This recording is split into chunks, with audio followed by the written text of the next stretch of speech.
Tama ba? Saan ba tayo apat? Ayan, may picture po. Dito po tayo muna umarap. Ikakarap po natin dito sa harap yung ating okoy. Ayan, dito po sa harap na facing Starbucks po tayo. Facing Starbucks.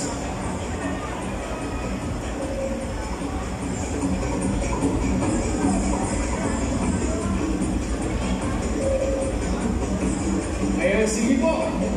Bago natin i-grab, ayan na, ready na po yung ating mga camera.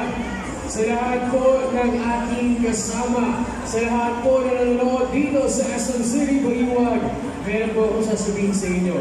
You are part of history. Dahil once again, ito po ang pinakamalaking serving ng okoy sa buong Pilipinas. Ayan, sama-sama po natin i-grab. Ready na po ba ang ating mga guests? Ayan, sige po. Lagyan muna natin ng gloves. Siyempre, special thanks po sa ating mga NU students. Sige po, okay na po ba gawin na tayo dito sa ating